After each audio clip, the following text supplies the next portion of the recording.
boys? So just got off work here and just wanted to show you what happened this morning.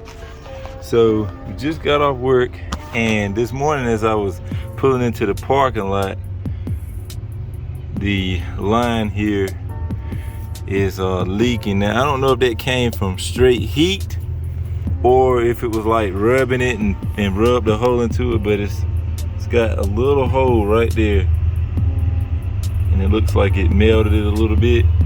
So what we're gonna attempt to do here to get it to the house is use Flex Seal, and hopefully we can fix it enough to make it to the house. Now, I don't recommend anybody try this, but because I don't really want to leave it here and it's not that far, I am gonna try to do it with the Flex Seal and see, just see what happens. But I think I could get away with just some regular tape, honestly.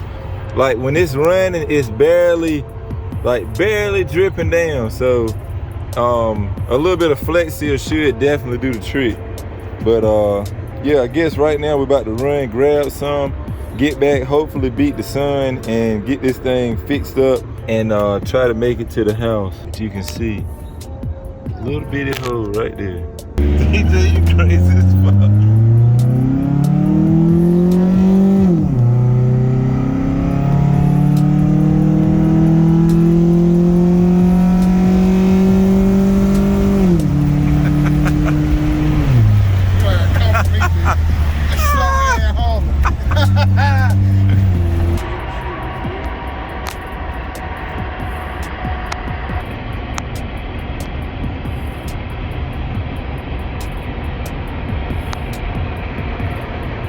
So I couldn't never find like the real Flex Seal, but they had the Dollar General brand.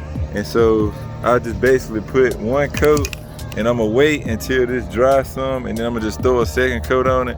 It's not gonna be completely dry because the way the humidity is and the temps are dropping right now, this thing probably could take an hour, and I just don't feel like waiting that long. So I technically think that I could be okay with just putting some tape on it, but I really wanted to see if the Flex Seal stuff would work, but nobody had it like that was close to where we work. So I just went with the flexible sealer shit.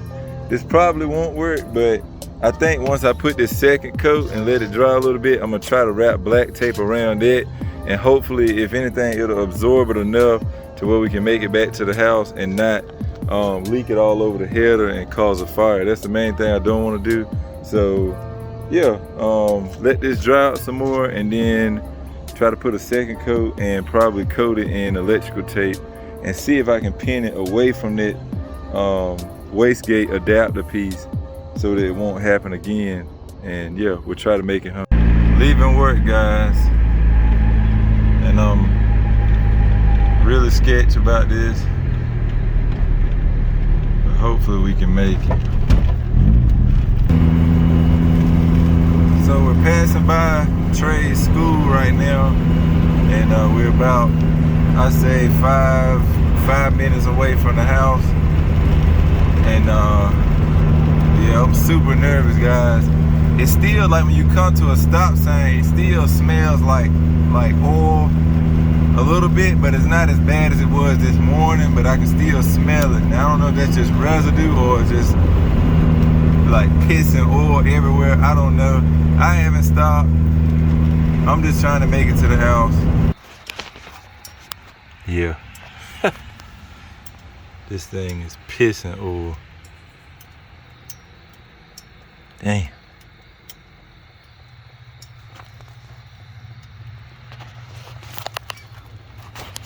Yep. She was shooting it all out, man. We were lucky. We were lucky, guys. But it wasn't that bad at work. So I guess when you're giving it gas, the oil pressure builds up. And that's where we were getting it from. But yeah, that thing was pissing oil out. That was close. So it's been a couple days since that last clip y'all saw of me getting the car back home with the off-brand Flex Seal, and today I want to try to get this line off in hopes that I can get someone to make one for me, the exact same length and stuff tomorrow. If that works out, then we should be able to get this thing buttoned back up and back in the road pretty simply tomorrow. The only thing that scares me is I don't know how it hooks up back here on the block side, and I'm fearful that I may have one of those junction boxes, and I hope I can just, like this one has the actual end that threads into it, I'm hoping I can just thread it off and pull the whole line off, but I have not looked back there yet. So yeah, I'm gonna go ahead, jump under the car. I'm probably not gonna video it just cause it's gotta be tight back there, man. I mean, you can't even see nothing up top. So I'm very hopeful, but I'm guessing it's gonna be pretty damn hard, but I'm hopeful that we can get this thing out today, and hopefully the same shop that does my like my fuel lines and stuff. Like, I don't know if y'all can see it down there, but you see this line right here? That's a braided line for my fuel going to the fuel rail. They did that. Rip to the only real piece on my car, boys. Yep, I remember when we were first turboing this car, I had bought a oil feed oil return kit from eBay, and James said that the feed line was leaking, so he ended up having to use this fucking Vibrant line, and somehow, man, it rubbed a hole or burnt the hole right into it against this edge over here. So not blaming Vibrant, it came off really easy, thank God. Now I just got to see if it looks like I just have 2 female ends. So hopefully I can get one made, 2 female ends, and I guess about 3 feet for a end, and get this thing put back together, and this car will be back good to go.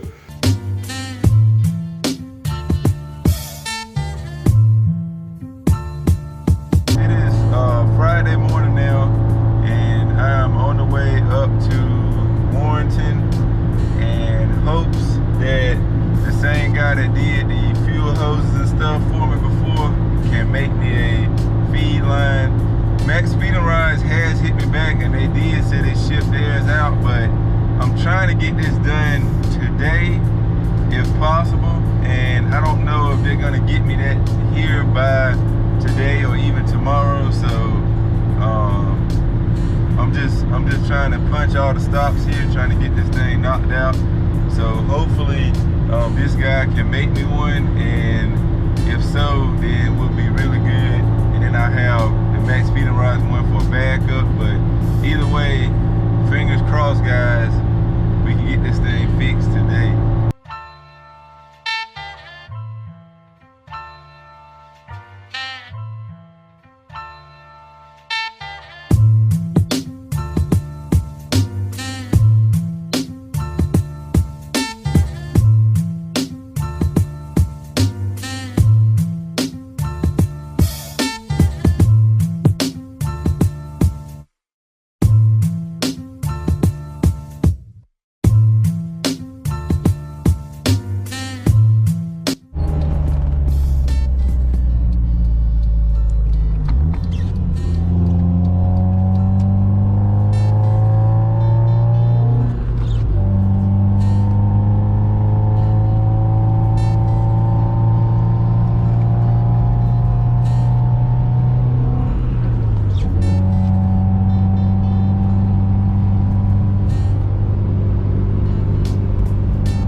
Shout out to Alliance Hose up in Raleigh. They hooked your boy up with a fresh oil feed. I don't know why I keep trying to say drain, but they hooked me up with a fresh oil feed line. So now we should be able to get this turbo car back up and running beautifully. Hopefully, if everything connects back like it should. But yeah, huge shout out to them. We're gonna get to the house, eat, and then I'll see y'all in the shop. Back home, guys, and here is our new line, freshly done up. And I've already cleaned up where most of the oil like shot out and got on the motor. So now all I gotta do is reinstall the line, and hopefully we don't have any leaks.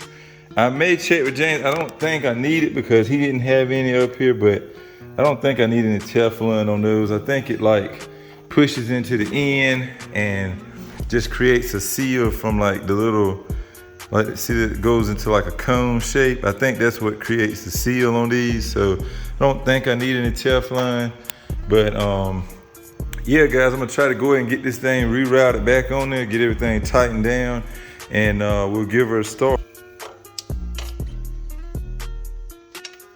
All right, got the new line installed, guys, and this time I routed it under here, and I think it may work a little better because when you put it over top, there's really nothing to zip tied to but the plug wire to keep it from touching this, and I just want to keep it off of that, and hopefully that'll stop it from having any issues in the future. So it runs right under there, and you can tap it and everything, it don't move. And I got 2 zip ties down here going to where this ground wire is. That kind of gives it that bend to go under the wastegate. And then I got all of this, the vacuum lines and stuff. All of this is nice and bolted and zip tied back up on the side of the valve cover like it was.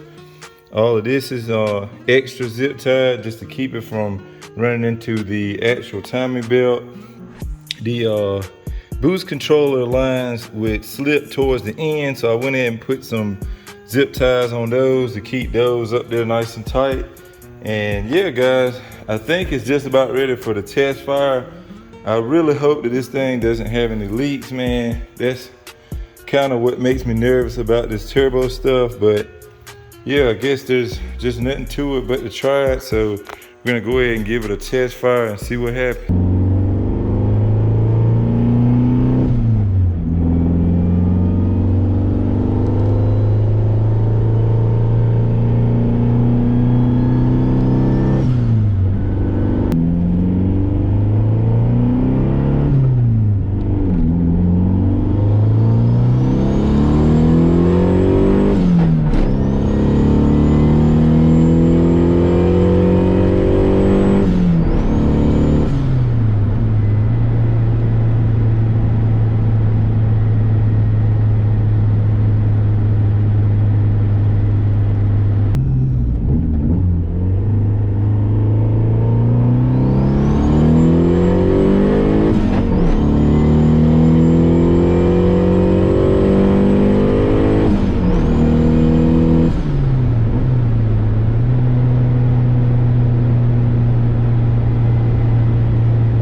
So just got back from that little test drive, and I don't know if y'all could tell, but you could see me looking at the boost gauge a lot, and that's because it was not it was spooling only about half of the boost I'm supposed to be making.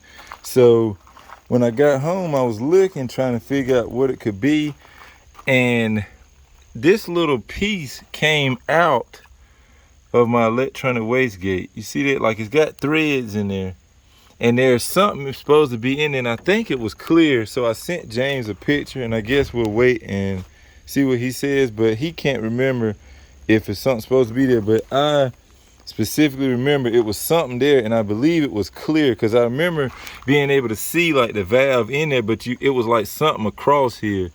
This thing is just killing me, guys. I hope I don't have to get another one. Like, maybe if he got an old one laying around, we can just take it out of the top of that one and stick it in this one. But yeah, everything else is checking out. Oil line's good, everything else is good. I'm not happy, but I'm not mad that it is that, because this is showing me clearly what the problem could be. hopefully that'll fix it, but I think that's it. It's only running what's in my spring, which my spring is about a 7 or 8 pound spring, and that's what it's doing. It's only running what my wastegate allows. It's not, this is not kicking on to allow it to build a proper boost that I normally run, which is about 15. So yeah, wait to hear back from him, and yeah, I guess I'll just keep this video going until we can figure this out.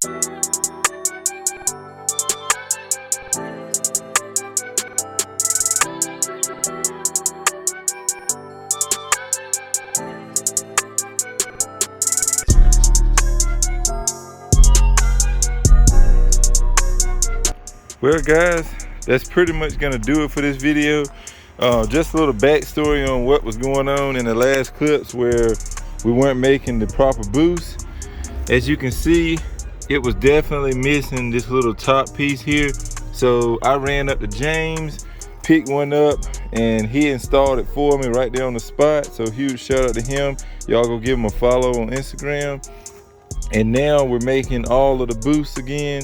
The car is running great, and yeah, everything seems to be holding together. So hopefully in the upcoming video or two we can actually go out and do a few more pulls. But I'm really digging the way that I have this rerouted now. It seems like it's a lot better placed, and yeah, we're not in the way of anything anymore. So yeah, digging that setup. The car is functioning pretty good, so we're gonna leave it like this for now because we got much bigger stuff going on, which you guys will see in a later video as well. So yeah, with that being said, I'm gonna wrap this video up here. Like, share, subscribe. I will catch y'all on the next one. As always, respect all bills. Peace out.